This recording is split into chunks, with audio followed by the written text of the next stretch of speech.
The dust on the road had not settled in 3 days, and the man riding through it looked like something the desert had chewed up and decided to spit back out rather than swallow whole. Matthew Conroy had not always been a drifter. There had been a time, not so many years ago, when he had owned land in eastern Texas, when he had woken up each morning with purpose and gone to sleep each night with the comfortable weight of belonging pressing him into his mattress. That time felt like it had happened to a different man now, a younger version of himself that had been naive enough to believe that good work and honest living would protect a person from the world's particular cruelties. The war had dismantled that belief along with just about everything else. He had come home from the battlefields of the Confederacy to find his family's modest plot swallowed by debt and sorrow. His mother passed from fever while he was away fighting someone else's grand cause, and his father broken in the kind of way that good whiskey could only delay for so long before the reckoning came due in full. That had been 1867. It was now the summer of 1874, and Matthew Conroy was 31 years old, sun-darkened and lean as a fence rail, moving through the territories of New Mexico on a horse named Patch who had a white blaze running down his nose and the disposition of a creature that had also seen better days but had made a kind of philosophical peace with the situation. The heat was extraordinary that July. It pressed down from the sky with an almost personal malice, the kind of heat that made a man question his choices at a fundamental level. Matthew's canteen had gone dry somewhere south of the town of Cimarron, and he had not passed any creek or well since noon. His lips were cracked, and the back of his neck felt like someone had pressed a hot iron to it, and he was beginning to have a quiet conversation with himself about whether dying of thirst in New Mexico territory was a fitting end to a life that had already taken some considerable detours from where he had imagined it going. It was in this state, somewhere between philosophical resignation and simple physical misery, that he crested a low rise in the road and saw below him a valley that looked, in the long golden light of late afternoon, like something a man might see in a dream and wake from weeping. There were cottonwood trees along a thin creek line, their leaves catching the light and throwing it back like scattered coins. And set back from the road by perhaps 200 yards, behind a low wooden fence that ran along the property line, stood a farmhouse.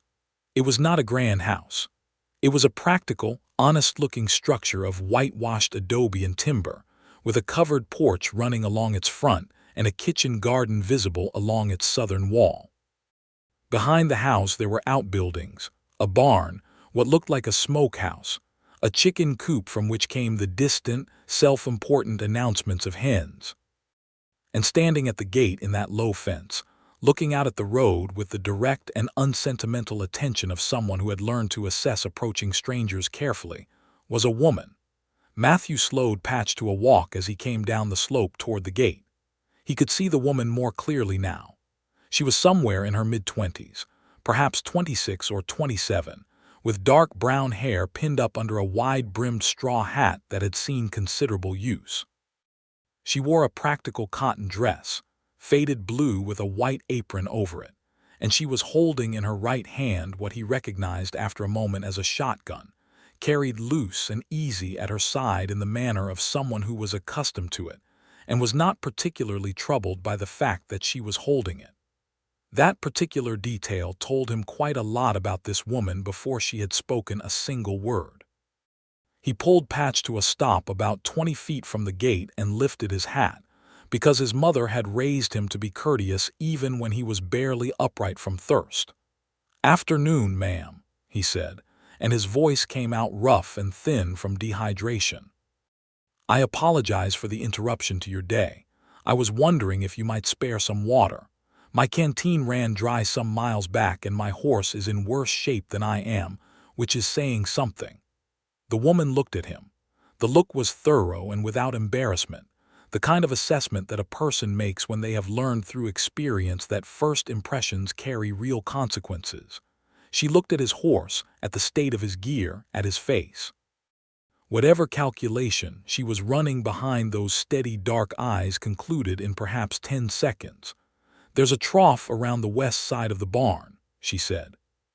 Her voice was clear and direct, with a faint accent that placed her origins somewhere in the upper South, Tennessee perhaps, or Kentucky. "Your horse can drink there. I'll bring water to the gate for you." "That's very kind," he said. "Thank you, ma'am." "Don't thank me yet," she said, and turned back toward the house with the easy efficiency of someone who had a great deal to do and was not inclined to waste motion.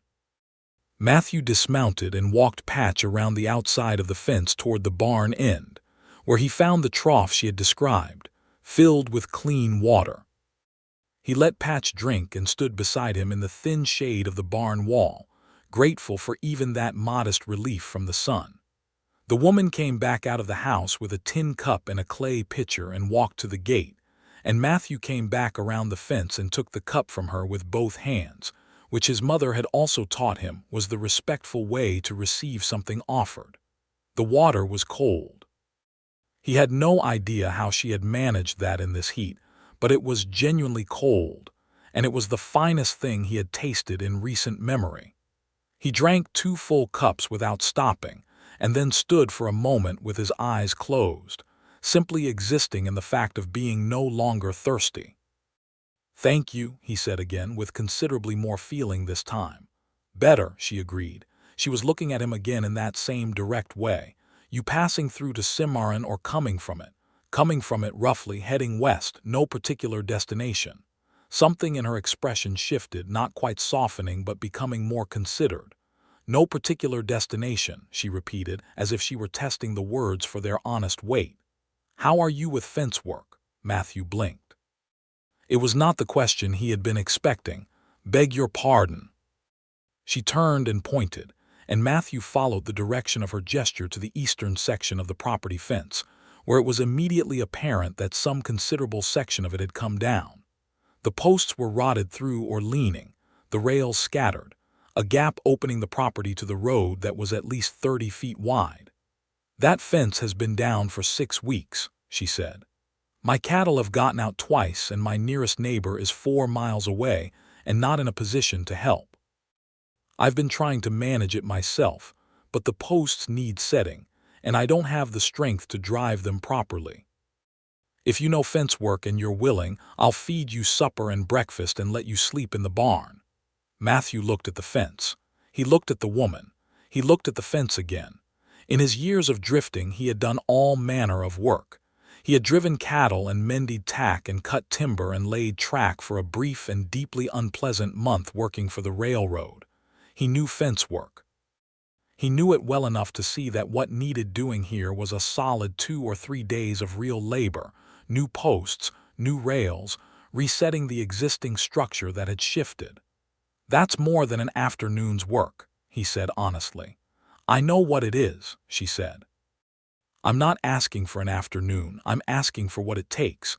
If that's more than you're willing to give, I understand it, but I'm offering fair compensation and I need the fence." There was something in the way she said it that arrested him. Not pride exactly, though there was certainly pride present. Something more like necessity worn with dignity, the bearing of a person who had needed things and had learned to ask for them without apology and without weakness. "All right," Matthew said. He put out his right hand. "Matthew Conroy." She looked at his hand for a beat, then shook it with a firm grip. "Eliza Conley," that was how it began. He started on the fence the following morning, after sleeping in the barn on a pile of clean straw with a blanket she had set out for him, which was decent and soft and smelled of cedar.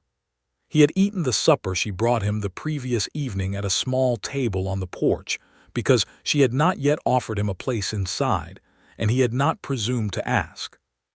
The supper had been beans and salt pork with cornbread, and a piece of dried apple pie that had made him briefly emotional in a way he would not have been able to fully explain.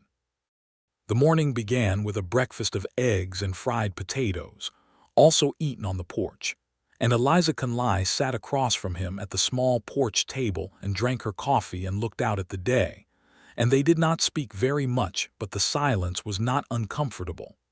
He learned a few things about her in those first days, partly from what she said and partly from what the property itself communicated to a man paying attention. She had come to New Mexico territory from Kentucky 6 years ago, in 1868, the young wife of a man named Thomas Conley, who had heard about land grants and opportunity, and had brought her west with the confidence of a man who believed that effort and determination were sufficient currency for whatever the frontier might charge. Thomas Conley had worked hard and had built this place, truly built it with his own hands over 2 years of considerable difficulty. He had died 3 years ago in the spring of 1871 from a rattlesnake bite that had gone wrong in the leg, and Eliza had been 23 years old and left with 160 acres, a half-built barn, a small herd of cattle, and the particular kind of grief that does not announce itself loudly but simply settles into the bones and becomes part of the way a person carries themselves. She had a daughter. Her name was Clara, and she was 5 years old, with her mother's dark hair and an entirely independent personality that had apparently arrived fully formed and showed no signs of negotiating. Clara regarded Matthew on the first morning with the frank suspicion of a person who has already developed strong opinions about strangers appearing at their gate, and she did not speak to him directly for the first 2 days, conducting all necessary communication through her mother or through the medium of pointed staring. Matthew worked on the fence. He had gone into Cimarron on the second day, with money that Eliza had given him from what was clearly a carefully managed and modest reserve, and he had purchased the posts and rails and the hardware necessary at the mercantile, bringing them back in a borrowed wagon. The mercantile owner, a heavy-set man named Daniels who wore his prosperity in his vest buttons, had looked at Matthew with the particular look that small-town men reserve for strangers they have not yet categorized. Working for Widow Conley, Daniels had said, not quite making it a question. Helping with a fence, Matthew had said, and had paid for the materials and left before Daniels could elaborate on whatever commentary he was assembling. The fence work was hard and satisfying in the way that physical labor with a clear objective tends to be. Matthew worked from early morning until the light failed, digging post holes in the hard-packed New Mexico soil, driving posts with a mallet that raised blisters on his palms in the first hours and then toughened them, setting rails, restringing wire where the fence was a wire-and-rail combination. The sun was still brutal, but he had a hat and water, and the work itself had a rhythm that was pleasant. Eliza came out twice a day with water and at noon with food, and she would sometimes stand for a few minutes watching him work, and occasionally she would offer a precise observation about what needed doing next or how a particular post should be set in relation to the terrain. The observations were invariably correct. She had clearly been watching this fence for years and knew its character and its problems the way you know a piece of land you have worked. On the third afternoon, Clara appeared beside the fence section where Matthew was working, having apparently decided that enough time had elapsed for her assessment to be considered thorough. "What are you doing?" she asked. "Setting a post," Matthew said without stopping. "Why?" "Because the fence needs posts if it's going to stand up." "It wasn't standing up before," Clara said, "for a long time. That's why it needs fixing." Clara considered this. "Mama tried to fix it." "I know. Your mama is capable of doing most things I've seen around this place. The posts just need a lot of force to drive, and 2 people makes it easier." "She's very capable," Clara said, with the gravity of a judge confirming a legal precedent. "She does everything." "I can see that," Matthew said. Clara watched him work for another few minutes. "Your horse has a white nose," she said. "He does. His name is Patch." "Can I look at him?" "You'll need to ask your mother." Clara went away to ask her mother and came back in 20 minutes with Eliza's permission, and proceeded to have a lengthy and one-sided conversation with Patch, who received it with the patience of a horse that had been on the road for 7 years and had accordingly developed a broad tolerance for various types of company. That evening at supper on the porch, Eliza said, "Clara doesn't warm to people quickly." "She seems to have made up her mind about Patch," Matthew said. Eliza smiled. It was the first full smile he had seen from her, and it changed the whole geometry of her face in a way that caught him somewhat off guard. "She's always been partial to horses," she said. "Thomas took her riding before she could walk properly. She doesn't remember it, but it's in her somewhere." "He sounds like he was a good man," Matthew said carefully. Eliza was quiet for a moment. "He was," she said. "He wasn't perfect. He was stubborn as a post, and sometimes he made decisions without thinking them through, and he underestimated what this land would cost us. But he loved Clara and he loved me, and he worked himself right down to the bone trying to make this place something. He deserved more years than he got." "I'm sorry," Matthew said, and he meant it in the simple, direct way that he had learned was the only honest response to certain kinds of loss. "Thank you," Eliza said, and they sat in the quiet for a while after that, listening to the night sounds of the valley, the creek running in the darkness below the cottonwoods, the distant call of something in the hills. He finished the fence on the 4th day. He went over the entire length of it, the new section and the existing structure, and tightened what needed tightening and reset what had shifted. And by the time the afternoon light was going golden and long across the valley, the fence was as solid and true as anything he had built in his life. Eliza came out and walked the length of it, running her hand along the top rail in sections, testing the posts with both hands, looking at the lines with a practiced eye. "It's good," she said. "It's very good." "It'll hold," he agreed. She turned and looked at him, and in the long light her face had a warmth to it that the direct midday sun tended to bleach out. There were fine lines at the corners of her eyes and a faint furrow between her brows that spoke of years of squinting into New Mexico distances, and Matthew was aware that he found her beautiful in the way that a person is beautiful when they have been shaped by their life into something genuine and specific rather than something merely pretty. "I was planning to offer you 3 days of work, and now you've given me 4, she said. "I'd like to pay you for the extra day." "That's not necessary," he said. "I decide what's necessary on this property," she said, without heat but with the firm clarity of someone who had been making all the decisions alone for 3 years and was not about to stop. "What are your plans? Where are you heading from here?" Matthew looked west, toward the hills where the sun was beginning its deliberate descent. The honest answer was that he had no plans. He had not had actual plans in years. He moved because staying felt like it required a reason, and he had not found one.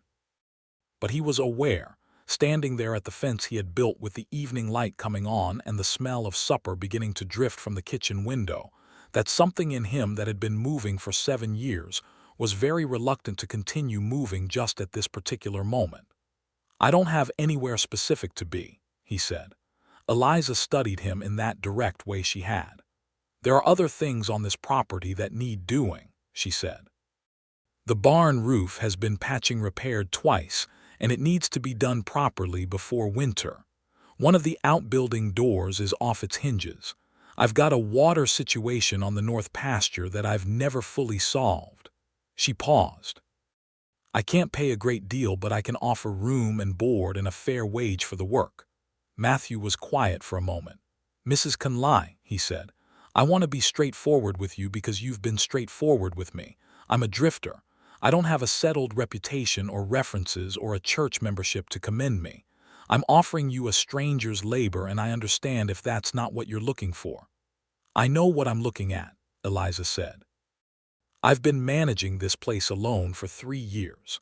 I know the difference between a man who means harm and a man who's been wandering long enough that he's forgotten what it feels like to stop.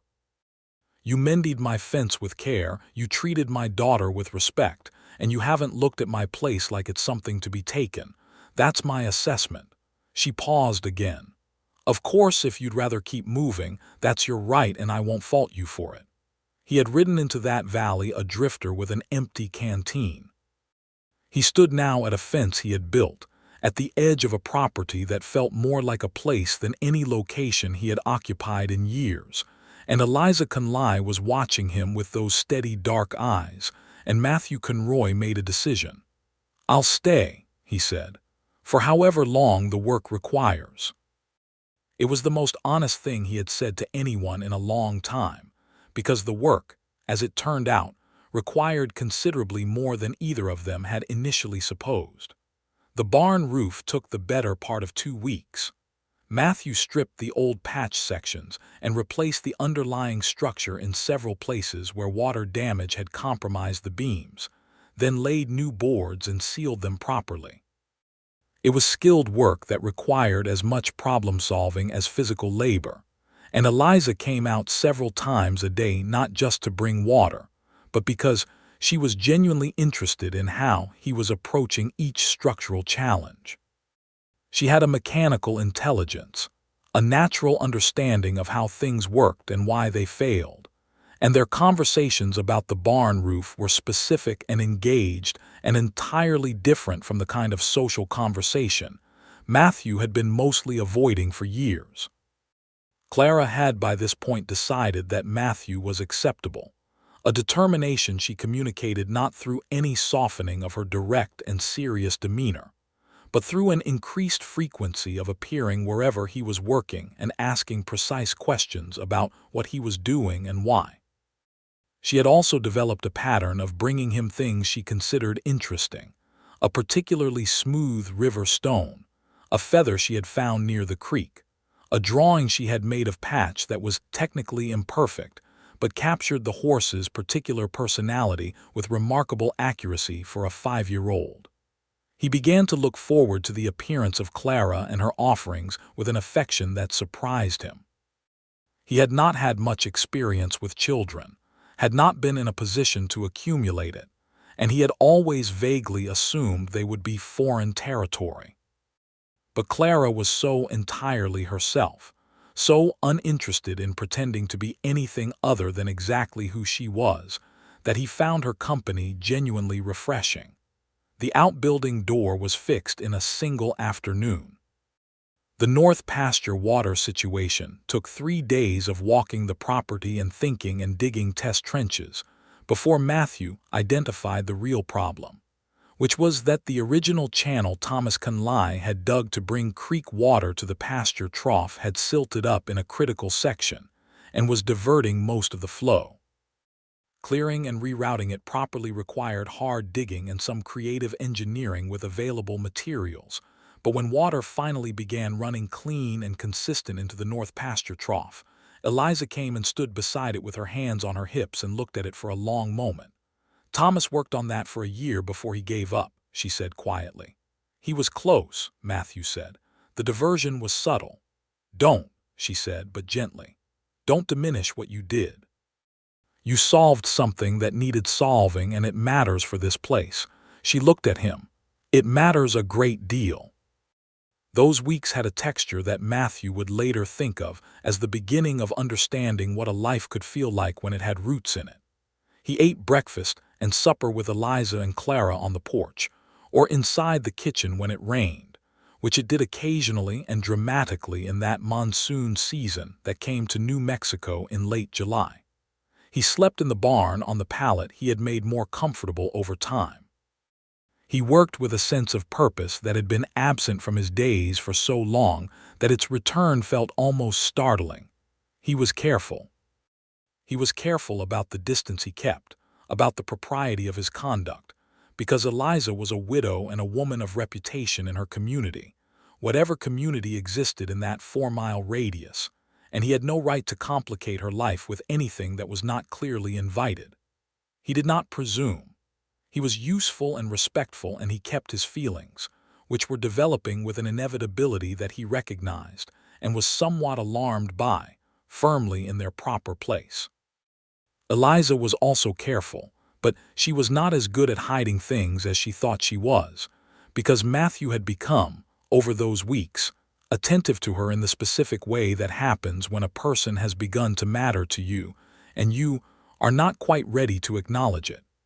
He noticed that she read in the evenings, a Bible and a small collection of books she had brought from Kentucky that were battered from travel and much handled. He noticed that she sang quietly when she was working in the kitchen, hymns mostly, but also some folk songs that he half remembered from his own childhood. He noticed that she was harder on herself than the situation warranted, that she carried a persistent low-grade guilt about the things she could not manage alone, as if Thomas Conley's death had also transferred to her some responsibility for all subsequent insufficiencies of the farm that she ought somehow to have prevented. He noticed, too, that she laughed when something genuinely struck her as funny, a full and unguarded laugh that she did not seem to deploy in a calculated way, but that simply arrived when it arrived, and that the sound of it did something particular to the quality of the air around them. There was an evening in the third week when a storm came through fast and fierce from the north, the kind of summer storm that the mountains produce with very little warning. Matthew had been working late in the barn when it hit, and Eliza came running from the house through the first heavy drops to help him secure the barn doors against the wind. They worked side by side in the rising storm, securing hinges and dropping the bar, and by the time it was done the rain was coming in earnest and they were both wet through. They stood inside the barn in the lamplight with the rain hammering the new roof, and Eliza looked up with an expression of pure relief as the sound demonstrated exactly what a sound roof sounds like under serious weather. "It's holding," she said. "It'll hold all winter," Matthew said. She looked at him, standing there in the lamplight with rain in her hair and her dress dark with water, and the expression on her face was complicated and unguarded in a way that he had not quite seen before. It was not calculated and it was not careful. It was simply what was there. "Matthew," she said, and then stopped, as if she had begun a sentence without knowing where it was going. "Eliza," he said, and he was aware that his voice had gone quieter than usual. They looked at each other for a long moment in the lamplight with the storm speaking loudly outside, and then Eliza said, "I should get back to the house. Clara will be frightened." "Of course," he said. She went back out into the rain and across the yard to the house, and Matthew stood in the barn listening to the storm and the sound of his own heartbeat, which was conducting itself in a way that he found both entirely understandable and considerably complicated. The following morning was bright and scrubbed clean by the storm, and Eliza came out to the porch with the coffee pot and her own cup, and poured him a cup without being asked, and sat down across from him, and neither of them mentioned the barn. But something had shifted in the conversational weather between them, something that was present in the way she looked at him when she thought he was not looking, and the way he sometimes turned and found her already watching. There were other things happening in the world around that valley, things that reached in even to its comparative isolation. There was increasing tension between settlers and the Jicarilla Apache bands in the northern New Mexico territories, tensions that had been building for years as the federal government's promises proved as reliable as the government's promises generally did, which is to say not very reliable at all. Matthew had seen evidence of this on the road before he arrived at Eliza's gate, had passed through 2 towns where the men were frightened, and the conversation ran to militia and military, and the particular brand of fear that tends to seek a target whether or not the target is actually the source of the problem. He was aware that the Jicarilla people had legitimate grievances that were being ignored systematically, that the reservation arrangements were being altered and broken by the federal government with a casualness that amounted to something considerably worse than carelessness. He had spoken with Apache men on the road over his years of drifting, and had found them to be, as people generally are, varied and specific individuals with their own concerns and histories, not the monolithic threat that the newspapers preferred. He thought the situation was being badly mismanaged in ways that were going to cost everyone considerably, and he said as much to Eliza one evening when the topic came up. Eliza agreed with him with a directness that he appreciated. "Thomas spoke of the Jicarilla with respect," she said. "When we first came here, a man from the band came through this property, and Thomas gave him water and food, and the man was courteous and grateful, and we had no trouble. The trouble comes from elsewhere, from people who want to push further into their lands and find it convenient to be afraid of them." She shook her head. "I will not make an enemy of a person based on their blood or their nation. I have had enough of that kind of thinking for one lifetime." The edge in her voice on the last sentence told him there was a history there, something from Kentucky perhaps, the brutal divisions of the war years that had torn communities apart along lines of loyalty and blood and politics. He did not press, but he heard it. One afternoon in early August, a man rode up to the property gate, a different kind of arrival than Matthew's had been. This man was well dressed by frontier standards, with a good horse, and the kind of controlled presentation of confidence that Matthew had learned to read as either genuine capability or its careful imitation. He introduced himself as Gerald Harmon, owner of the Harmon Ranch 8 miles to the south, a name that registered with Eliza in a way that she controlled but that Matthew, paying attention, noticed. "Mrs. Conley," Harmon said from the gate, tipping his hat with the deliberate courtesy of someone who has rehearsed the gesture. "I've been meaning to call for some time. I hear you've been having difficulties with the property."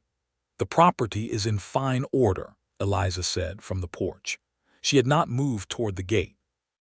"Thank you for your concern." Harmon's eyes moved to Matthew, who was at the side of the house doing some repair work on the kitchen garden fence, and the look that passed across Harmon's face was the specific look of a man who has arrived expecting a situation and found it less advantageous than anticipated. "Who's this?" Harmon said. "My hired man," Eliza said. The conversation that followed was brief and politely combative. Harmon wanted to discuss purchasing the north pasture, which he framed as doing Eliza a favor given that managing all 160 acres alone was surely a burden. Eliza declined with a courtesy that contained, for those paying close enough attention, a considerable temperature. Harmon left with his rehearsed confidence somewhat ruffled and rode south. When he was gone, Eliza sat down on the porch steps and was quiet for a moment. Matthew came and leaned against the porch rail nearby. "He's been after that north pasture for 2 years," she said. "He's offered 3 times. The price he offers is insultingly below fair value." "The water situation there is resolved now," Matthew said. "That pasture is considerably more valuable than it was a month ago." Eliza looked at him. "I know," she said. "He knows it too. I suspect that's what brought him today before the news of it spread further." She paused. "He's not a man who wishes me harm exactly. He simply believes that a woman alone cannot manage land properly and that it would be better for everyone but primarily for him if I were to sell. He has made the same argument to my neighbor Ruth Abernathy about her place." "Has he succeeded there?" "Not yet," Eliza said. "Ruth is even less willing to negotiate than I am." Matthew considered Harmon's particular brand of presumption, and found it deeply irritating in the straightforward way that certain kinds of arrogance are irritating to someone who has spent enough time in the world to recognize them clearly. He said nothing about it directly because it was not his place and Eliza had not asked for his opinion on Harmon as a person, only conveyed the relevant facts, but he was aware that if Harmon returned with increased pressure, that would require a different kind of response. In the weeks that followed, the rhythm of the place became so familiar to Matthew that he sometimes forgot, mid-morning, that there had ever been a time when he had not been here. He knew the sound the barn door made, the specific angle of the afternoon light on the kitchen garden, the way Patch nickered when he heard Clara coming across the yard. He knew that Eliza woke before dawn and had her first coffee alone on the porch before anyone else was up, and that this solitary time was something she needed and not to be interrupted. He knew that Clara's nightmares, which she had occasionally, were best soothed by her mother singing a specific Kentucky lullaby that Eliza had learned from her own mother, and that on the mornings after those nights, Eliza looked tired in a particular way. He knew all of this and it felt, in a way that was both wonderful and frightening, like knowing a home. On a clear morning in late August, Matthew was working on the north fence line, the far corner where the terrain dipped and the original posts had been inadequately sunk, when he heard horses and looked up to see 2 riders coming across the pasture from the eastern property boundary. He straightened and watched them come, because the boundary on that side was Eliza's fence line, and riders crossing it were crossing a line they had no right to cross unless invited. The riders were cowboys from Harmon's ranch. He recognized the brand on their horses from having seen Harmon's gear when he visited. They pulled up about 10 feet from where Matthew was working and looked at him with the kind of measuring calculation that hired men perform when they have been sent to deliver an unpleasant message and are deciding how much force to imply in the delivery. The older of the two, a weathered man with a drooping mustache, said, "Harmon wants to know if the widows reconsidered his offer on the north pasture." "That would be a conversation to have with Mrs. Conley at her gate," Matthew said, "not with her hired man at her fence line." "Harmon thought you might be more reasonable about it than she is," the man said. "I'm not in a position to speak for Mrs. Conley on property matters," Matthew said, keeping his voice level, "and I'd suggest you go back through the gate you came over rather than across Mrs. Conley's fence line." There was a moment of consideration from the man with the mustache. He looked at Matthew, and Matthew looked back at him with the particular steadiness of a man who has been in enough difficult situations to understand that steadiness itself communicates something important. "Harmon won't be pleased," the man said. "That's between Harmon and Mrs. Conley," Matthew said. "Good afternoon." They left, retracing their way back over the eastern fence, and Matthew watched them go and then turned back to the post he was setting and worked in silence for a while, thinking. That evening he told Eliza what had happened, without embellishment or drama but completely and accurately, because she had a right to know everything that occurred on her property and in her interest. Eliza listened without interrupting. When he finished, she was quiet for a moment. "He's escalating," she said. "Coming to you directly was meant to be either an offer or an intimidation, and since he can't know whether you'd accept an offer, I suspect it was primarily the latter." "I suspect the same," Matthew said. "I'll need to go into Cimarron and speak with the county land office," she said. "There are records that need to be properly established, and I have been putting it off because the trip takes a full day and it is not easy to make with Clara." She looked at him. "Would you be willing to come, as an escort, not as anything more?" "Of course," Matthew said, and then, because it needed to be said, "You should know, Eliza, that whatever Harmon's intentions are, what's on this property is yours, and I will not let anyone convince you otherwise through pressure or inconvenience." She looked at him for a long moment with an expression that he had come to recognize as the one she wore when something had moved her, but she was deciding whether to let it show. "Thank you, Matthew," she said. Her voice was quiet. They made the trip to Cimarron 3 days later, Matthew on patch and Eliza driving the wagon with Clara beside her, and the day in town was productive. Eliza met with the land office and had her title records verified and properly registered, a process that the land office clerk, a precise young man named Alderman, confirmed was fully in order and that no sale had been registered or any offer formally presented, which meant Harmon had been operating entirely through informal pressure. The knowledge seemed to straighten Eliza's spine by another degree.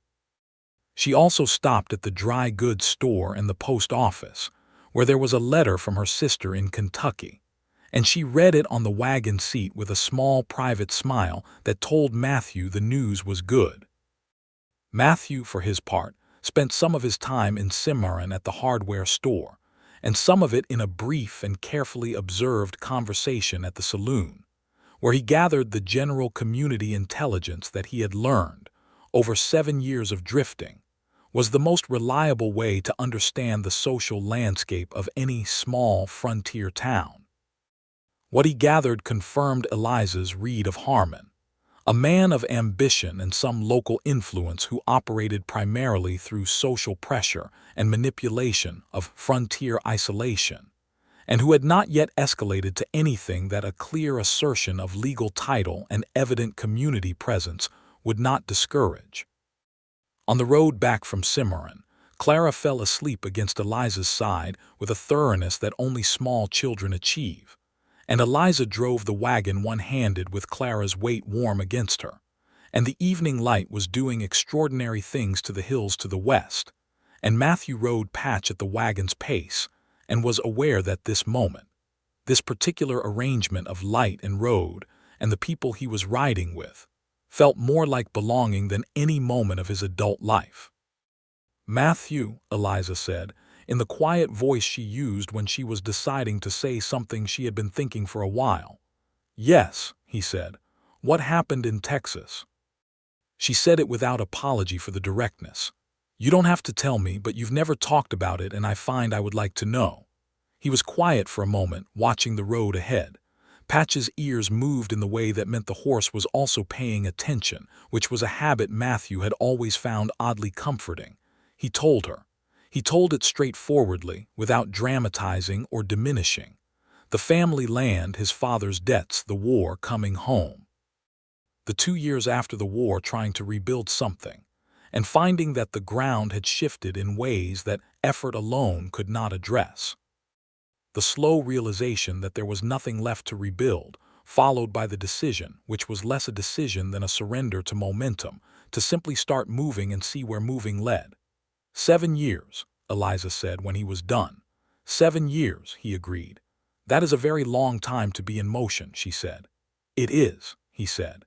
And then, because she had asked him an honest question and deserved an honest answer, I think I had been moving long enough that I had forgotten what stopping felt like. I remembered when I crossed your fence line. He paused. Or rather, when you mended it for me to cross. Eliza looked at him with an expression that did several things in rapid succession, and then she looked back at the road ahead, and the curve of her mouth was something he wanted to remember precisely for a long time. You mended my fence, she said. I believe that's the more accurate account. Collaboration, he said. She laughed, the full unguarded laugh, and Clara stirred slightly against her but did not wake, and the hills to the west were burning orange and gold in the last light. He kissed her for the first time 2 weeks after that, and it happened in the kitchen garden in the early evening when they were both harvesting the late summer beans, and it had absolutely nothing premeditated about it. She straightened up with a handful of bean pods and looked at him with something direct and uncomplicated in her expression, and he straightened up also, and the space between them was very small, and he said, Eliza, I need to tell you something, and she said, I know what you need to tell me, Matthew, and he said, How long have you known?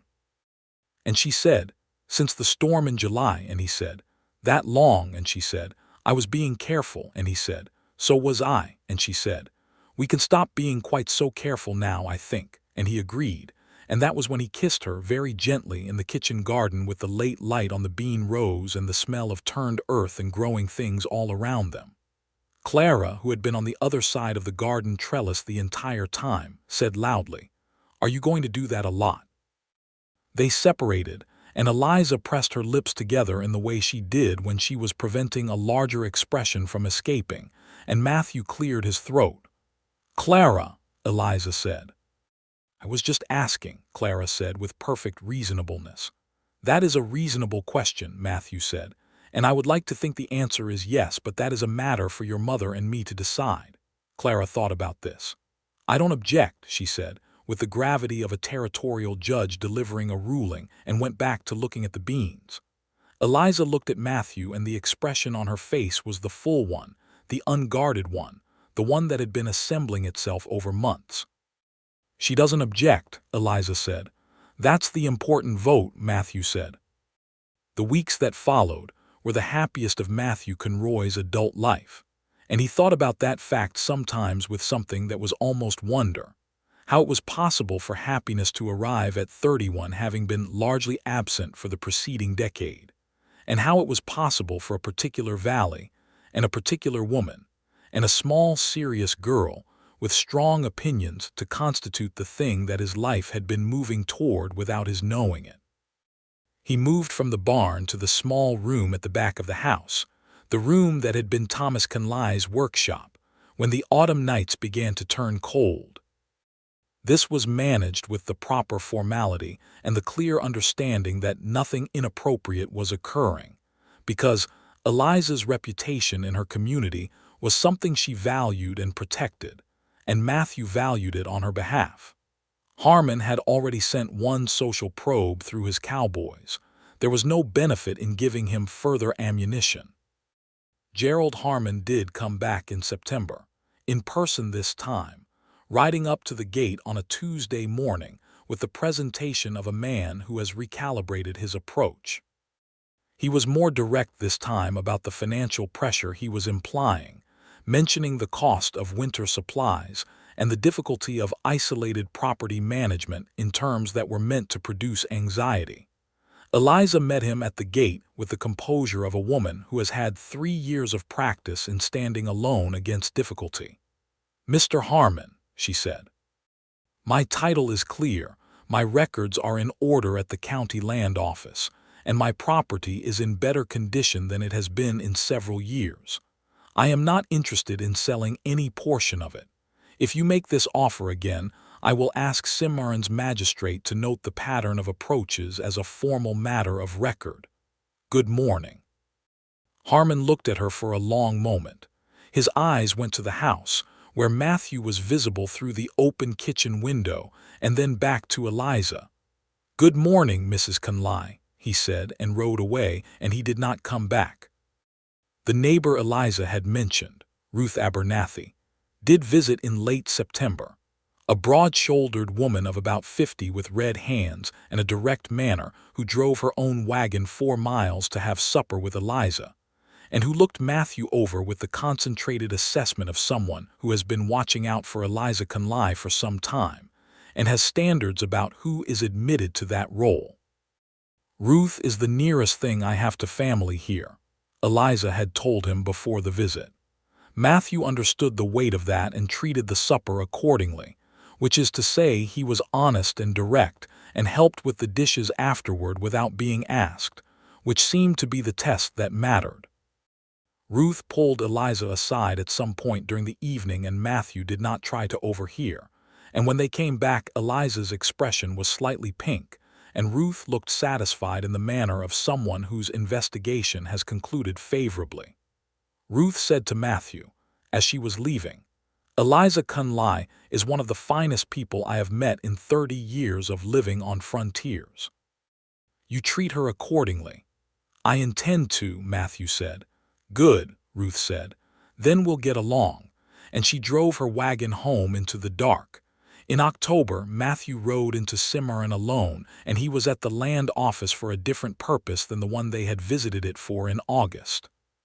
He was there to ask about the process of purchasing additional grazing land adjacent to the Conley property, land that had been federal land and was available for homestead claim, and specifically the 20 acres that bordered the north pasture to the west, which would extend Eliza's water access and provide a buffer that Harmon or anyone else with similar ambitions could not easily pressure her through.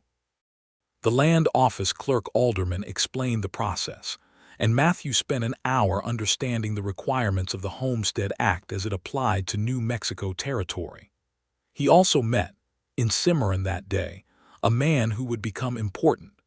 His name was Reverend Samuel Oakes, the minister of the small Methodist congregation that served the settlers in that part of the territory. Oakes was a lean, thoughtful man in his 50s who had been a minister on the frontier for 20 years and had the particular quality of frontier clergy: practical, unshockable, and more interested in the actual welfare of his congregation than in its theological purity. They spoke for half an hour in the street outside the land office, and Matthew found himself, to his own mild surprise, talking with a degree of honesty about his situation that he rarely deployed with strangers. Oakes listened well and asked intelligent questions. "You're a man working out what he's standing on," Oakes said when Matthew had finished. "I think that's right," Matthew said. "There are worse places to work it out," Oakes said, with a gesture that encompassed the general valley and sky. "And the Conley property has always seemed to me a particularly fine example of what this territory could be for people willing to treat it with respect." Matthew nodded and then, because the moment seemed to warrant it, "If I were to have reason to speak with you professionally in the spring, would that be something you could accommodate?" Oakes looked at him with the expression of a man who has had enough frontier experience to follow a subtle sentence. "I'd be very glad to," he said. "Come find me at the congregation house when you're ready." The winter came, and it was harder than the previous one had been by most accounts. The snow came in November and did not leave until March, and the valley became a world of white and quiet, the cottonwoods skeletal along the frozen creek, and the hills disappearing on gray days into low clouds that sat on the land like wool. Matthew and Eliza spent those months in the closest proximity they had yet occupied, by necessity and by choice, and it was in the winter that they truly learned each other in the way that people learn each other when there is no escape from honest presence.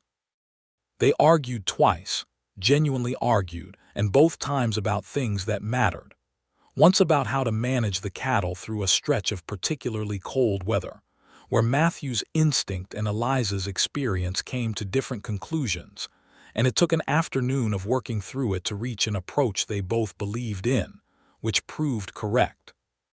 Once about the future in a more direct way, when Eliza said something that suggested she expected Matthew would leave in the spring when the weather broke, and Matthew had to sit with the hurt of that long enough to respond to it properly. "Why would you think that?" he said, when he was sure his voice was level. "'Cause you've been moving for 7 years, she said. "Because it was the fence first and then the barn and then the water and then the winter. Because I have watched you become happy here, and I know that happiness is not sufficient reason for some people to stay." "Eliza," he said, "look at me." She looked at him, and her eyes were very steady and very carefully arranged, which meant she was more frightened about this than she was willing to show. "I am not leaving in the spring," he said. "I am not leaving in the summer. I have not had a destination in 7 years, and the reason I have not had one is that I was a man without a place. I have a place now. This is it. You are it. Clara is it." He paused. "Unless you are telling me to go." The carefully arranged steadiness in her eyes broke in a way that was not sad. She reached across the kitchen table and took his hand, both hands around it in the gesture he had seen her use once with Clara after a bad dream. "I'm not telling you to go," she said. "Then I'm staying," he said. "We can consider the matter settled." "You are very certain," she said. "I have been uncertain about everything for 7 years," he said. "I have some experience recognizing when I've found the opposite." Clara appeared from the hall in her nightgown because she had, as usual, been conducting surveillance, and she looked at their joined hands across the kitchen table and said, "Good. I'm glad that's decided. Can we have the apple jam with breakfast tomorrow?" "Yes," said Eliza, without taking her eyes from Matthew. "We can have the apple jam." In February, when the snow was deep but the days were growing incrementally longer, Matthew sat in the kitchen on a Sunday evening after Clara had gone to bed, and he and Eliza were at the kitchen table with the lamp between them and the fire behind them, and the snow pressing its white silence against the windows, and he said, "I would like to speak to Reverend Oakes in the spring." Eliza looked up from her book. "About what?" she said, but her voice had a quality in it that told him she knew about what. "About marrying you," he said, "if you'll have me." The kitchen was very quiet for a moment. The fire shifted. Outside, the wind moved across the snow. "Matthew Conroy," Eliza said, and her voice was soft and full of something he recognized from every other moment in the past 6 months when she had let herself feel without calculation. "You are asking me to marry you." "I am," he said. "You're not asking me the way I might have expected," she said. "I'm asking you the way I know how," he said, "which is directly, because anything less direct with you seems like a waste of both our time." She closed her book.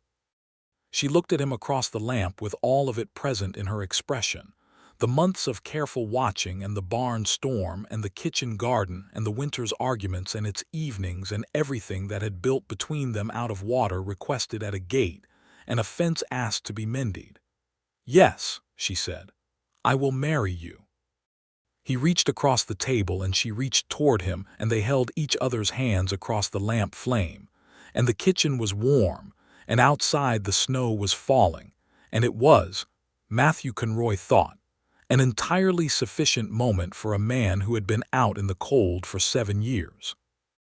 The spring came gradually, and then all at once, The way springs do in New Mexico, the snow retreating up the hills as the cottonwoods along the creek began to show the first green, and the valley that had been sleeping opened into something remarkable, the grasses coming up, the kitchen garden coming to life under Eliza's careful attention, Patch going out to the south pasture in the early morning with an energy he had not shown all winter.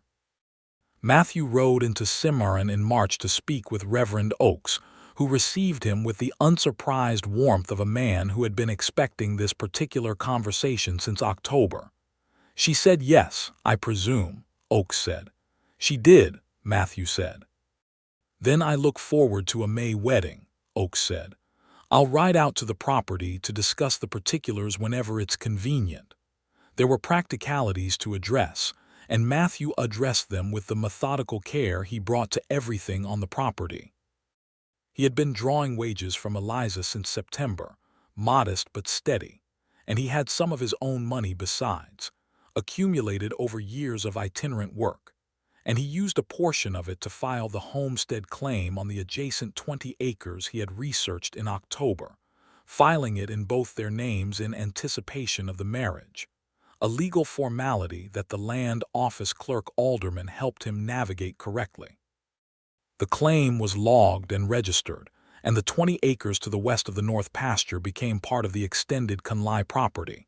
He did not tell Eliza about this until it was done, and he told her simply and directly, producing the registration papers and setting them on the kitchen table one evening. She read them in silence. Then she set them down. "You filed this in both our names," she said. "It seemed correct since it borders your property and since we'll be managing it together. You used your own money. I had money. This seemed like a good use for it." She looked at him for a long time. "Matthew," she said. "It's not a grand gesture," he said. "It's a practical one. The land is good and it secures your north boundary." "It is a grand gesture," she said, with a precision that did not invite argument, "and I am grateful for it." Clara was told about the wedding in April, and she received the information with a week of considered silence followed by a series of very specific questions about practical implications, including but not limited to: would Matthew still sleep in the workshop room after the wedding? Eliza handled this with the exact degree of clarity appropriate. Would Patch still be primarily Matthew's horse or available to the household generally? And would Matthew's last name be coming to the household, or would Eliza's be going? The name question was the most complex, and Eliza and Matthew had actually discussed it. Eliza had carried the Conley name through Thomas's death and 3 years of holding the property together, and it meant something specific to her and to this land. Matthew thought about it carefully and said, "The name Conley is part of this place, and I am not replacing what came before me here. I am joining it." He paused. "A man's name is not what he is." They agreed that she would keep Conley and he would, if she was willing, add it in some form to his own. And the exact legal arrangement was something Reverend Oakes helped them think through in the particular pragmatic way that frontier ministers were often required to function, as part theologian and part legal advisor. The wedding was on a Saturday in May of 1875, in the yard of the Conley property, because Eliza had always wanted to be married in the yard of a place she loved, and this was the place she loved. Reverend Oakes officiated. Ruth Abernathy came in her wagon and brought food enough for a small feast, and the Cimarron mercantile owner Daniels and his wife attended out of a combination of genuine community feeling, and, Matthew suspected, simple curiosity, and the land office clerk alderman came, because he had apparently been following the Conley property's affairs with the quiet investment of a person whose job had unexpectedly provided him with a narrative he cared about. Eliza wore a dress she had made from fabric she had ordered from Santa Fe, a pale blue that was the color of New Mexico sky in the hour after sunrise. She had flowers from the kitchen garden in her hair. She walked to where Matthew stood under the yard's largest cottonwood with the composure and the full, unheld expression of a woman who has decided she is done being careful and intends to love completely. Clara stood beside her mother with a small bouquet she had assembled herself, and the expression of someone attending an occasion she considers both significant and, on balance, approved. Matthew stood under the cottonwood in the best shirt he owned, which Eliza had ironed with the focused intensity she brought to all necessary tasks, and watched Eliza walk toward him across the yard in the May morning light, and felt the specific weight of arriving at something he had not known he was traveling toward. The vows were the traditional ones, modified slightly to include specific acknowledgement of the land and the life already built. Matthew added, not in the formal vows but in the words he said to her directly before the ring went on, "I came to your gate looking for water. I found something considerably more sustaining. I intend to spend whatever years I have continuing to earn it." Eliza, whose composure was considerable but not absolute, pressed her lips together briefly before she answered with her own vow, which she had also prepared specifically, and which included the line, "You mended my fence and stayed. Stay always." He put the ring on her finger. It was a plain silver band because elaborate jewelry was not the currency of this life, and she had told him specifically that she wanted nothing that would catch on fence wire. "I now pronounce you husband and wife," Reverend Oakes said, with the warm certainty of a man who has performed many marriages and believes in the institution on behalf of the people who go into it with their whole hearts. Matthew kissed his wife under the cottonwood tree in front of their assembled guests, and Clara said loudly, "Are you done?" And Eliza laughed against his lips, and Ruth Abernathy made a sound that was determinedly not crying, and Patch, tied to the fence rail, made his own commentary in the form of a satisfied snort. The summer of 1875 was the best that valley had seen in years, by general consensus. The rains came at the right times, the cattle did well.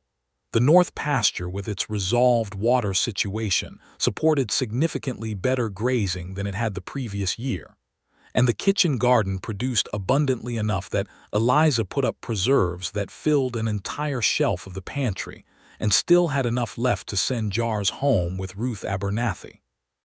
Matthew broke ground on the 20 acres to the west of the north pasture, clearing and fencing it through the summer months with the same methodical care he brought to everything, and by August it was ready for the cattle to use and made a material difference to how the herd was managed. He also began, with Eliza's approval and Ruth Abernathy's enthusiastic endorsement, to build an addition to the house. The back of the property had enough timber available from careful selective cutting, and Matthew had the skills and the time to work on it through the autumn evenings and weekend mornings when other work allowed. It was a proper addition, not a rough shed attached to the back wall, but a real room with a proper floor and windows that faced south. The reason for the addition became apparent to Ruth Abernathy in October when she came for her regular visit and looked at Eliza with the experienced eye of a woman who has herself had children, and Eliza confirmed it without embarrassment. "In the spring," she said. Ruth sat down at the kitchen table and covered her face with her hands for a brief moment in the manner of someone whose emotions have temporarily overpowered their composure.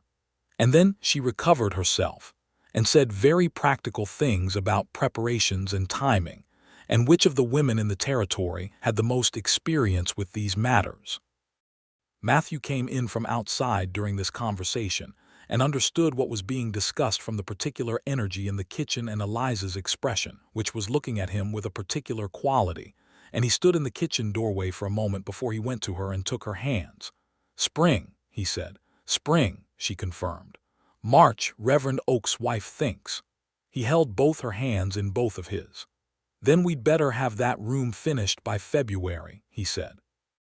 "That is your primary concern," Eliza said, with the warmth in her voice that she used when she was moved and expressing it through precision. "One of them," he said. Clara, who had been conducting her habitual surveillance from the hall, appeared in the doorway. She had been told a week ago and had spent that week in the considered way she approached all significant developments. "I've decided I don't mind," she said. About the baby. I'm very relieved, Eliza said. But I want to name it, Clara said. We will discuss naming it, Matthew said, as a household. Good, Clara said.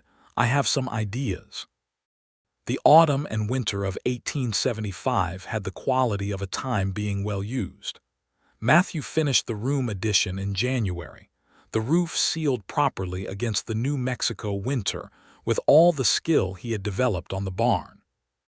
The new room was bright and warm and smelled of fresh timber, and Eliza put the quilt she had brought from Kentucky on the bed, and the room became, almost immediately, something that had always been in the house and had simply been waiting to be built. He also, that winter, wrote a letter to his father in Texas. He had not written in 3 years. The letter was not long, and it did not attempt to resolve the complex territory of their relationship, but it said where he was and what he had built, and that he had married a woman named Eliza Conley and would be having a child in the spring, and that if his father was in any condition to make the journey, there would be room for him. The reply came in February, in an unfamiliar hand that Matthew eventually identified as belonging to a neighbor of his father's, and it contained the news that his father had died in December, peacefully, in his sleep, which was something. Matthew sat with the letter for a while in the barn, alone, and felt the particular grief of a person who has not been present for something they cannot go back and be present for. Eliza found him there and sat beside him without asking what was wrong because she could read him well enough by then to know, and she put her hand in his, and he held it, and that was sufficient. The baby was born on the 15th of March, 1876, which was a cold morning that turned warm by noon, in the classic manner of New Mexico March. Reverend Oak's wife, a capable woman named Mary who had delivered a great many babies in the territory, attended, along with Ruth Abernathy, who held Eliza's other hand with the focused intensity of someone who considers herself personally responsible for the outcome. Matthew was outside. He was told to be outside.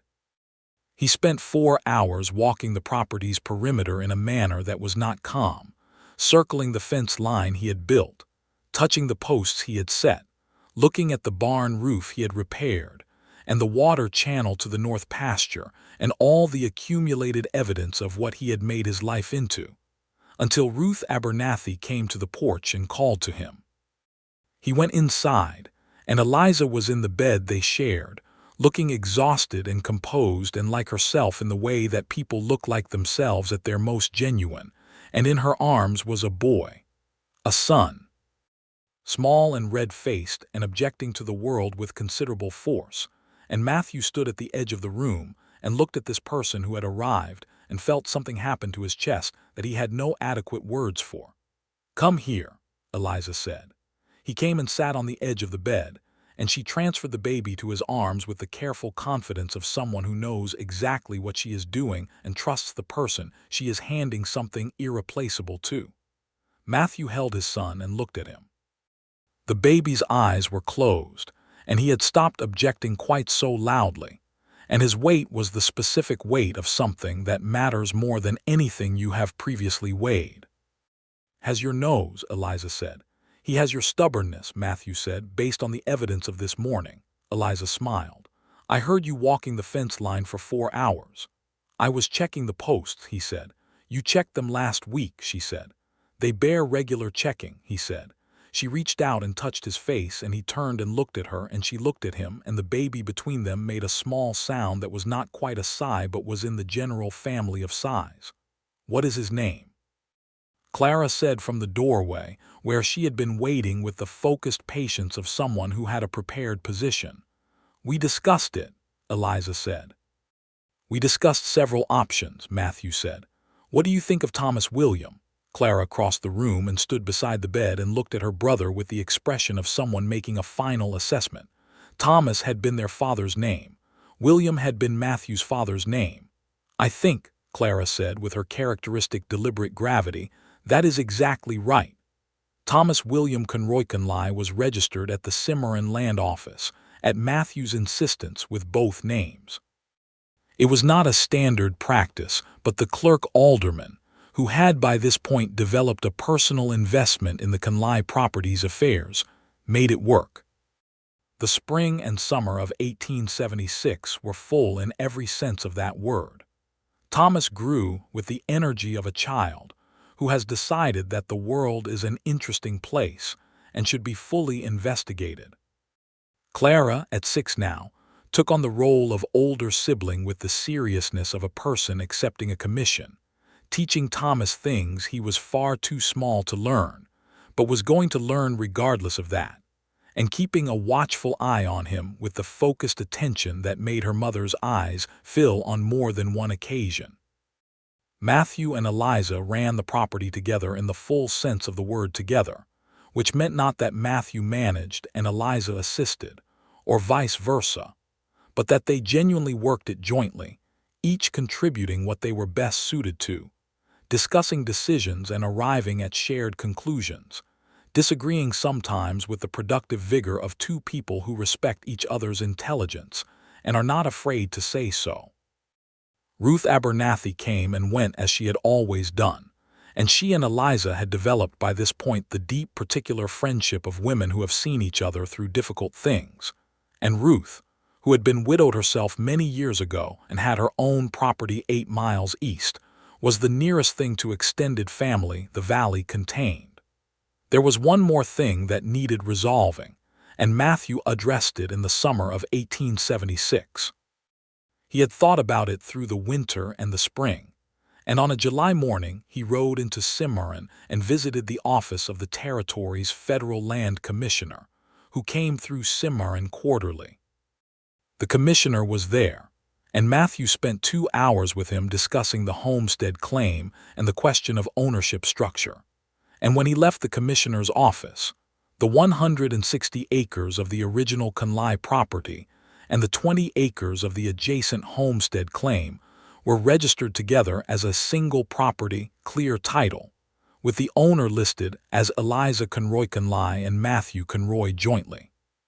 He brought the paperwork home and put it on the kitchen table after supper that evening, after Clara was in bed and Thomas was sleeping in the new room, and Eliza read through it with the same careful attention she brought to all documents of consequence. She looked up. "You added my name first," she said. "It was her land," he said. "I am here because of her." Eliza set the papers down on the table with care. Outside, the July evening was full of the sounds of the valley, the creek and the night birds and the distant movement of cattle in the pasture. "Matthew Conroy," she said. "Yes," he said. "You stopped at my gate 7 years from now. I intend to have looked back on this day and understood that you stopping at my gate was the precise moment my life became what it was always supposed to be." He reached across the table. She took his hand. "The water was good," he said. "The fence needed mending," she said. "It did," he said. "And I am glad you asked." She squeezed his hand. Outside, the stars were coming out over the New Mexico hills in the way they come out in that high desert country, one at a time and then all at once, until the whole sky was full of them and the valley below held them like water. The years settled into the property the way good work settles into land. The summer of 1877 brought a drought that tested every family in the territory. But the water improvements Matthew had made to the North Pasture Channel held them through it better than most. They lost some cattle, but not devastatingly, and they supplemented the winter by trading labor with Ruth Abernathy and with a new family, the Garcias, who had settled 3 miles north and who quickly became genuine neighbors in the frontier sense, which means people who show up when something is needed without being asked. Miguel and Esperanza Garcia had come from Santa Fe with 3 children and a determination to make something of their 40 acres that Matthew recognized and respected.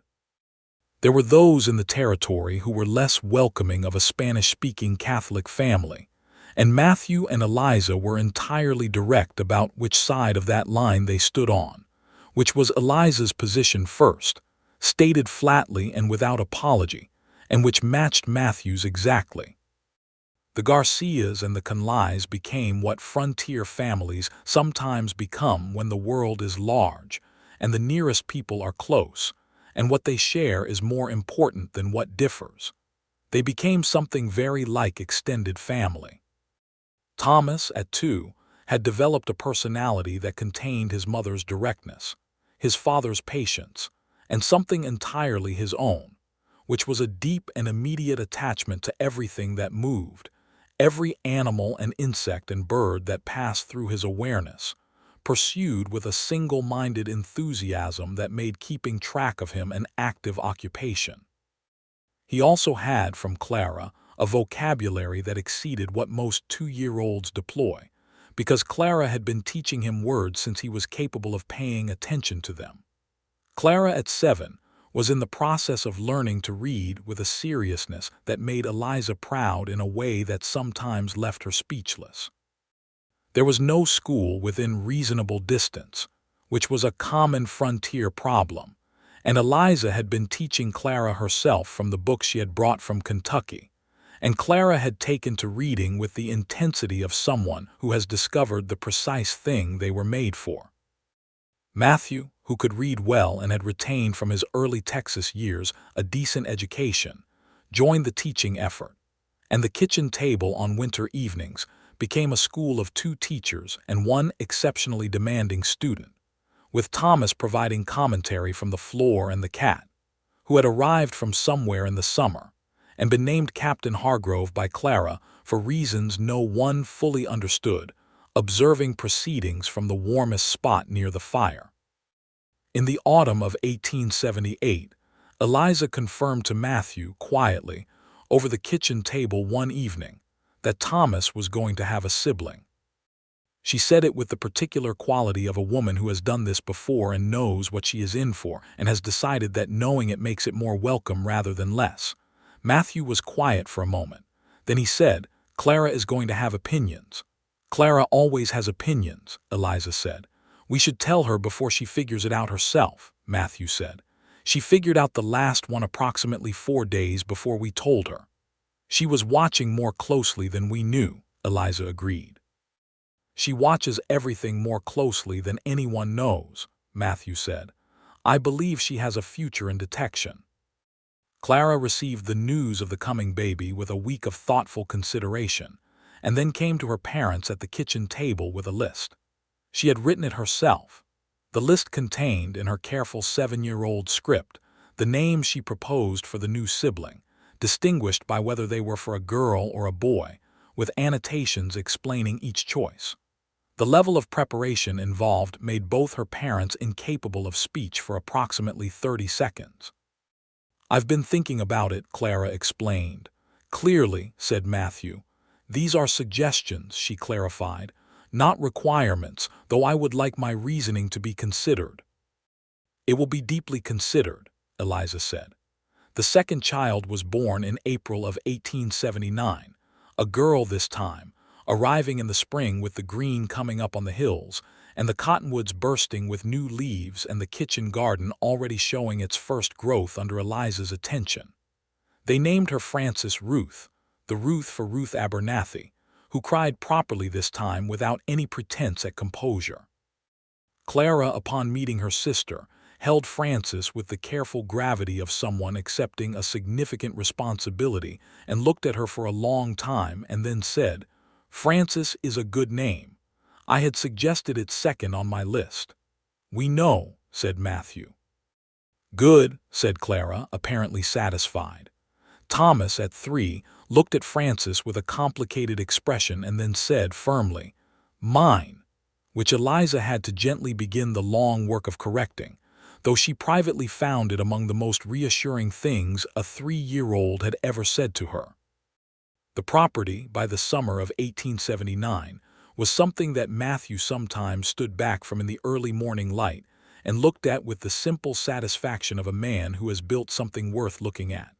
The house had its addition, and its covered porch and the kitchen garden running along the south wall. The barn stood solid under its sound roof. The fence lines were clean and strong. The north pasture carried the water it needed, and the cattle moved through it with the easy quality of animals that are properly fed and well managed. The 20 acres to the west showed the results of careful husbandry. The whole 180 acres was more productive than it had ever been. But the truest accounting of what the property had become was not in the fence lines or the cattle. It was in the kitchen table where Eliza read to Clara and Clara read to Thomas, and Matthew built on a winter evening whatever needed building: a chair, a shelf, a toy horse for Thomas that took 2 weeks of after-dark carving to complete. It was in the voices of children in the yard and the particular quality of the evenings when the work was done, and the lamps were lit, and the day subsided into whatever the family made of its own quiet hours. In the late summer of 1879, a man rode up the road and stopped at the gate, and Matthew, who was working near the fence line, looked up and watched him come and felt something specific in how the man was carrying himself, the ease of someone familiar with traveling.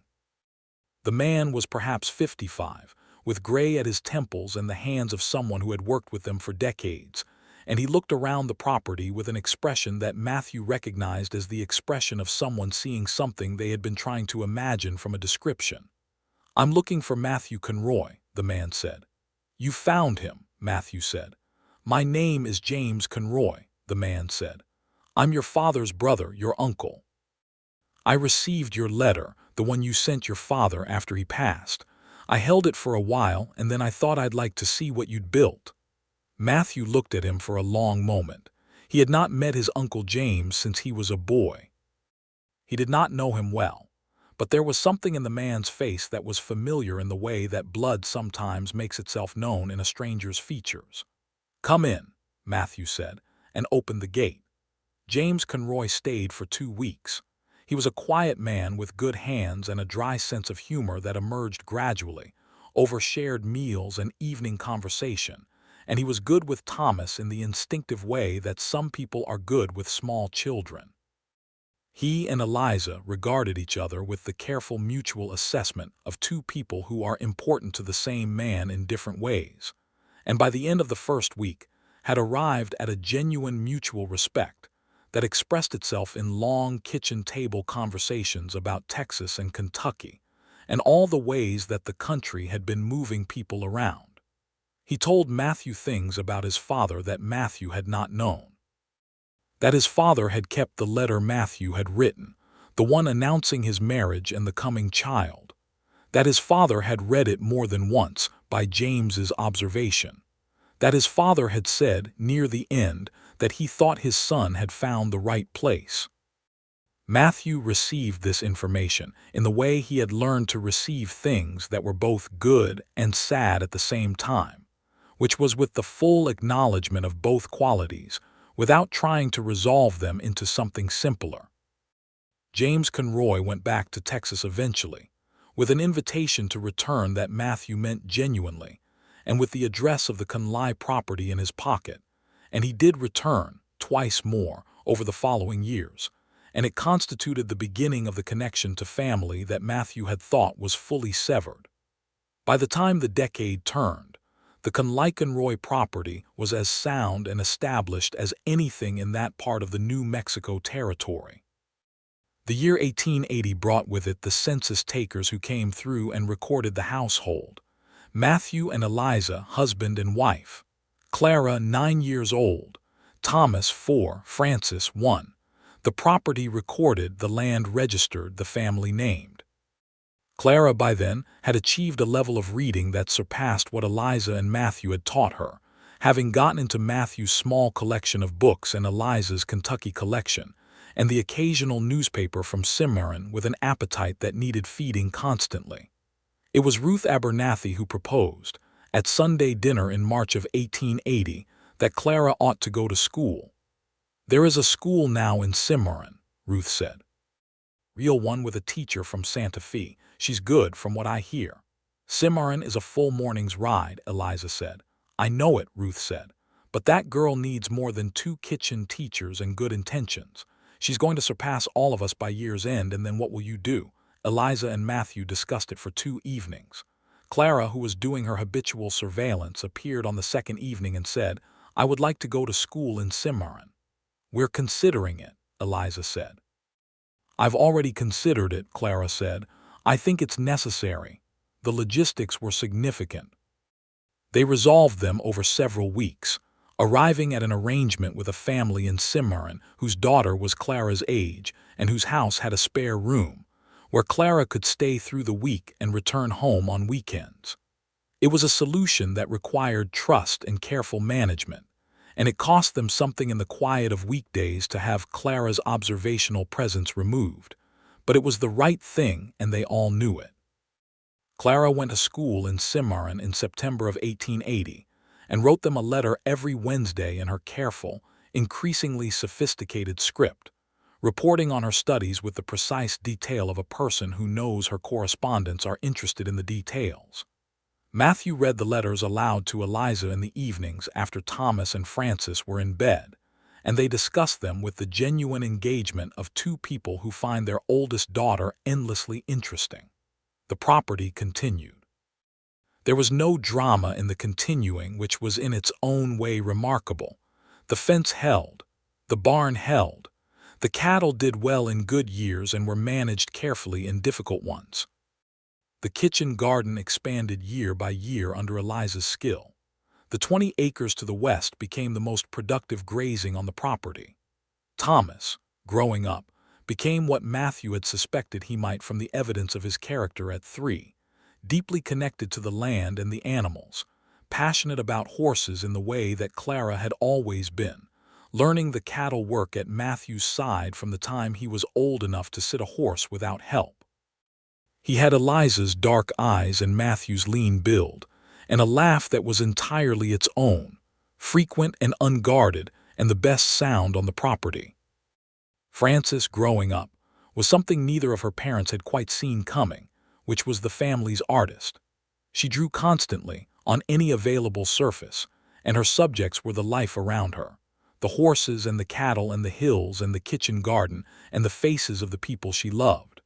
Her drawings of Matthew and Eliza, made when she was 5 and 6, captured something about both of them that made Eliza put them away carefully in the Kentucky book box where things were kept that mattered. There was a morning in the autumn of 1882 when Matthew rose before dawn, as he usually did, and went out to the porch and found Eliza already there, which was also usual, with her coffee cup and the early dark and the first bird sounds beginning in the cottonwoods along the creek. He poured his own coffee from the pot she had made and sat beside her, and they sat together in the way they had perfected over the years, side by side, and not needing to fill the quiet with anything other than themselves.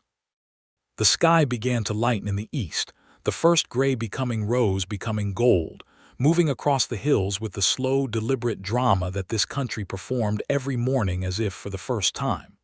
The valley emerged from the dark, the fence lines becoming visible, the barn, the kitchen garden, the creek catching the light as it always caught it, throwing it back in scattered pieces.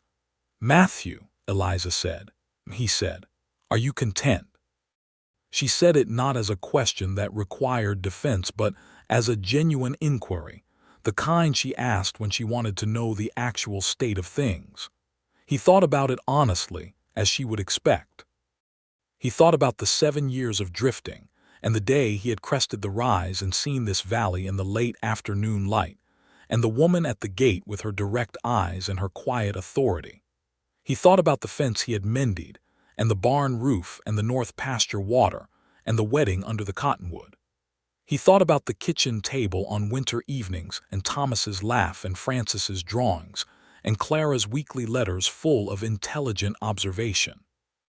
He thought about Eliza's hand in his across the lamp, and the particular sound of her laugh when something struck her as genuinely funny, and the way she said his name when she meant it fully. "I am," he said. "I am entirely content. Are you?" She was quiet for a moment in the way she was quiet when she was being fully honest rather than quickly answering. "I thought after Thomas died that this was what my life would be," she said, "holding the property together, managing alone, that was what I could have and I was going to be strong enough to make it enough." She paused. "Then a drifter stopped at my gate to ask for water. And you asked him to mend your fence," Matthew said. "I needed the fence mended," she said. "You did," he said. "And then he never left," she said. Matthew set his coffee cup down on the porch rail and put his arm around his wife, and she leaned into him with the comfortable ease of a woman who has been leaning into the same person for years and has stopped noticing it because it has simply become the shape of how she stands. "No," he said. "He never did." The sun cleared the hills to the east, and the light came across the valley the way it always came, generous and unhurried, lighting the fence lines and the barn and the kitchen garden and the creek and the hills beyond, lighting the whole of what they had built from a gate and a cup of water and a fence that needed mending and a man who had been drifting long enough to recognize, when he found it, the thing that was worth stopping for. In Cimarron that spring, Eliza Conley graduated from the territorial school at 14, with the highest marks the school had seen, and when her parents drove the wagon in for the ceremony, with Thomas and Francis in the back, Clara walked across to receive her certificate and looked out at her family in the audience with an expression that was her own kind of unguarded, the expression of a girl who has always known exactly who she is and exactly who she loves.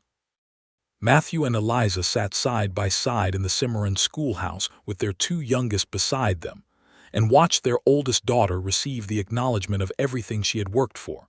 And Eliza took Matthew's hand without looking at him, and he held it without being asked. And the valley waited for them outside in the spring afternoon, with the fence sound and the barn standing, and the water running clean to the north pasture, and everything in its proper and earned and beloved place.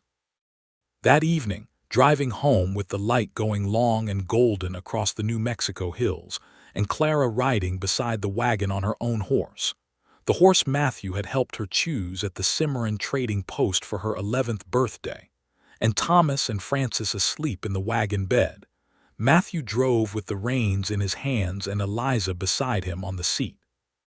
And the road home was the road he had ridden into the valley on 8 years ago on an exhausted horse with an empty canteen and no particular destination.